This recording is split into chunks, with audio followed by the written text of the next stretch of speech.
Hi, my name is Hannah, and I'm a girl majoring in civil engineering. I go to school in Silicon Valley, where engineers are revered, which is very cool. But sometimes I feel a little out of place in the engineering culture. In the School of Engineering where I'm enrolled, there are 2 male students for every female student. In my department, Civil and Environmental Engineering, there are 17 full male professors and only 3 full female professors.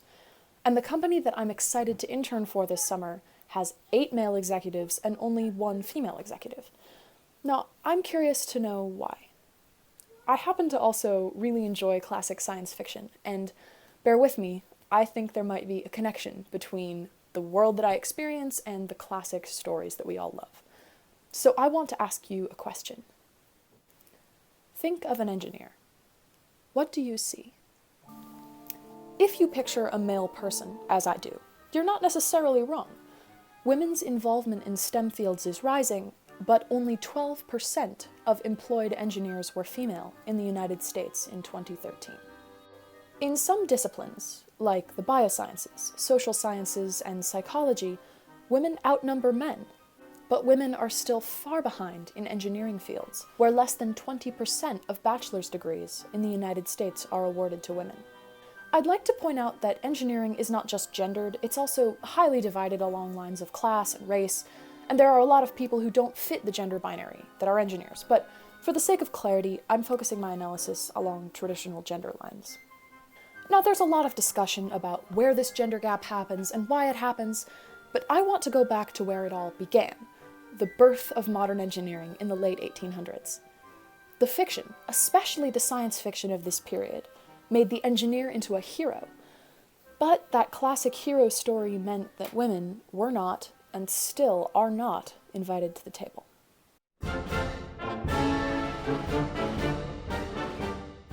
The Industrial Revolution began in Britain in the late 1700s, and by the mid-1800s it had spread across Europe and to the Americas.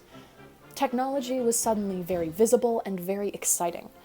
Fantastically popular displays of technology captured everyone's attention, like the amazing electric lights that illuminated Chicago's World's Fair in 1893. And who performed these feats of magic? An engineer, of course. So it's no surprise that engineers began to appear in popular fiction. When I say engineer in this context, I mean somebody who builds technology, who has ownership over technology, and uses that technology in some purposeful way to achieve their goals. This could be building a time machine or piloting a spaceship in this fiction. These are adventure stories with a scientific premise. Today we would call them science fiction, but at the time they were called scientific romances. Now, let's think about that term for a second. It's a scientific story, so it's going to have feats of technological strength, like spaceships, time machines, and submarines. But it's also a romance. Not like a modern rom-com, but an adventure story. And we all know how a good adventure goes. It has a dashing hero who has manly adventures, and maybe, if he's lucky, he gets the girl in the end. European markets that had once consumed Ivanhoe and the Count of Monte Cristo now bought Jules Verne, and American magazines that had published stories about adventurous wild men or cowboys now filled their pages with spaceships and aliens. So engineers and technologists began to take on the qualities of those adventuring heroes. This is great fiction, especially when you throw in time and space travel and make the girl an alien. So there's a reason that these stories are still so popular. But what does that mean for the damsel in distress? Or for the woman who doesn't appear at all in the story? Does she get to be an engineer? It's an accepted fact that living and breathing women characters almost never appear in this very early science fiction. But even though women don't get to talk, that doesn't mean they weren't listening. Let's take a look at some of the gender roles that start to appear in this early science fiction. And if we're talking about early science fiction, we have to start with Jules Verne. Verne wrote excellent popular fiction, and it all used technology or science in exciting ways. Men in his stories used new transportation methods to travel around the world in 80 days. They crack scientific puzzles to journey to the center of the Earth, and they venture 20,000 leagues under the sea in a futuristic submarine. But these male characters engage with women in almost no ways. while a few female characters pop up in Verne's work, even the ones that have their own motivations generally spend most of their time as objects of love for male heroes. It could be easy to write this off as a product of an intensely patriarchal society, as Verne was writing in the late 1800s. He throws out casual statements all the time that today we would consider colonialist or racist or sexist. But let's look at the specific role that women play in his science fiction stories. In Verne's classic 20,000 Leagues Under the Sea, the mysterious Captain Nemo is the master of advanced technologies. He captains a fast underwater vessel. He travels the world collecting scientific knowledge and separating himself from society. He holds a mysterious grudge against certain enemies. We never learn the full nature of this grudge, but we know that it eventually destroys Nemo. In a final act of desperation, he endangers the protagonist of the book and the rest of the crew so that he can carry out revenge against those enemies. He destroys their ship in the most violent way possible and leaves them to drown. We only get one clue as to the nature of this grudge. In the midst of all this suffering he has caused, Nemo returns to his cabin to stare at a picture of his wife and children from long ago. We can only assume that his family was destroyed by the mysterious enemies, pushing Nemo into his exile all those years ago. It's perfectly natural for someone who is lost in grief to act irrationally, no matter their gender. But throughout Verne's fiction, this is the only role that women serve. They are the force that diverts men from their adventures, from their cool, logical, technological worlds. As love interests or symbols of domesticity, or often both, their hearts flutter and they turn men away from technology and adventure, or turn them towards revenge.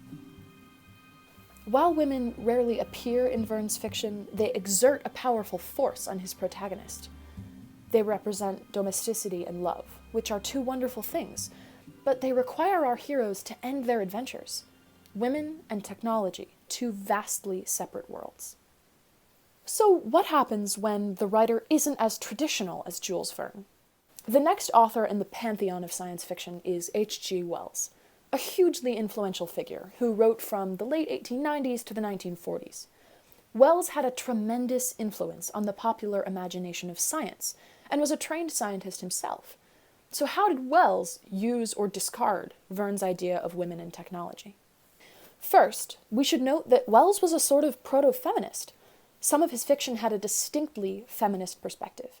He fought for women's rights and for birth control during a time when that was totally taboo.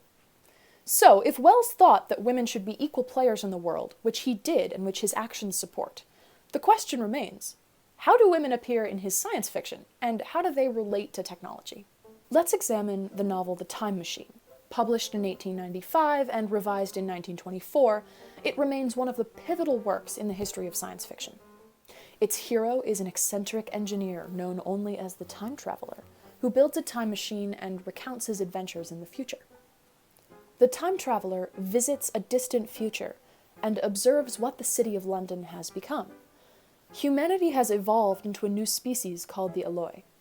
The Eloi are small and weak, with delicate features. Both male and female are specifically described as frail and feminine. The Time Traveler explains that human culture must have evolved so much that they eliminated all threats and struggles. In the absence of any danger, traits like physical strength and aggressive masculinity faded out of the population. The Eloi are so helpless that they cannot save one of their own from drowning when she gets caught in a stream. The Time Traveler must rescue her.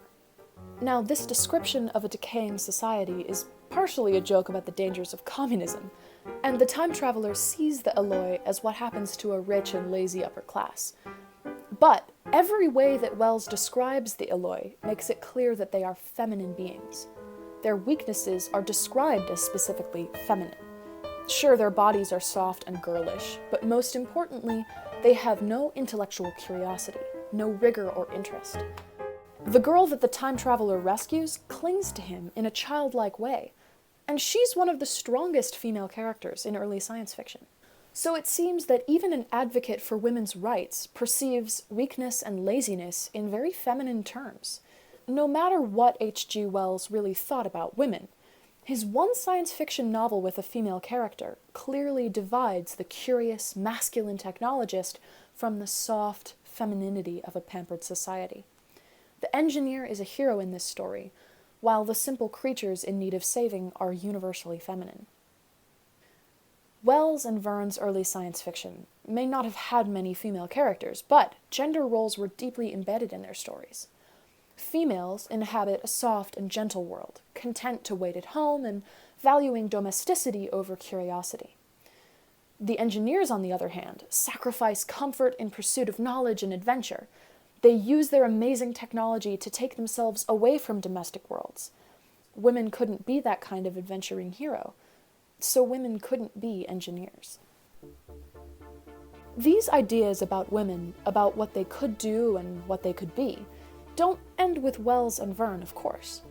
Science fiction really took off in the 1920s to the 1940s, mostly serialized in pulp magazines directed towards boys. This is the time when women start to really appear in science fiction, both in good ways and bad ways. The battle of the sexes was on full display.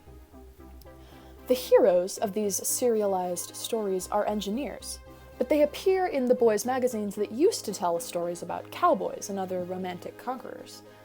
The boys in these stories show us what an engineer should be. They conquer the frontier. They use their wits to rise from nothing to glory. They are classic romantic heroes, and while their stories are published in newspapers for boys and men, the image of the engineer hero became a part of society. Down the line, in the 1970s and 80s, feminist science fiction really began to take off. Women start to appear in strong ways. But there's still this recurring idea that technology builders have to go out on their own to solve a mission, that they leave the world behind, they rely on their own fortitude, they endure trials and tests that separate them from society, and then they return home changed forever. So even when people who are not white men begin to appear in these stories, they have to fill this hero's journey. Even today, when people are wondering, could I be an engineer? Those people have to fill a specific role that's coded male. This hero's journey pops up in the real world more often than you might think. Think about all those stories you hear about guys dropping out of college to start a tech empire from their parents' garage. And the hero of that story is almost always a guy. Now, I think that those images haven't disappeared with the passage of time. If we understand the lone hero sort of narratives that we've constructed around engineering, we can understand why we still think of technology and ingenuity as so inconsistent with womanhood. In our society, we seem to have convinced girls that they can be doctors and biologists and sociologists, but it hasn't worked with engineering, not yet.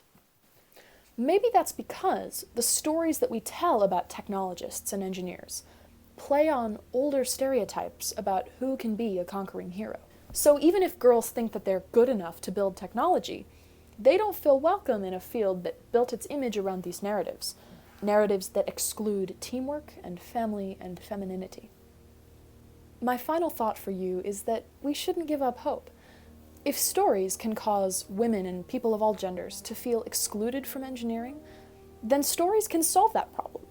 It's difficult to shake off centuries of misconceptions about what women should or can do, but it is possible. Now, I tried to find some good examples of female engineers in popular movies, and I struggled. Sandra Bullock in Gravity was a biomedical engineer, but many other women in recent science fiction fulfill other roles, like linguists. See Amy Adams' character in Arrival, or even Lieutenant Uhura in Star Trek. We need to do two things with our stories. First, we can allow women and other minorities to fill that hero role that so often goes to a specific type of white dude, whether they're a ripped action hero or an intensely nerdy computer geek. But also, we need to think about new stories that don't rely on a genius working alone. We can tell stories about teamwork, about working within society rather than escaping it, using technology not just as a conquering force, but as a constructive one. We can make the ideal engineer a role that anyone can play. If we let people of all genders be technological heroes in their stories, if we tell stories about women and men working together to solve problems, and if we continue to publicize the great work done by female engineers, we can open up a world of possibilities for future generations. Thanks so much for watching this. If you want to learn more or know where I got my information, I've given you a link to my script with a lot of footnotes and a bibliography. I hope this made you think a little bit, and now go enjoy a scientific adventure.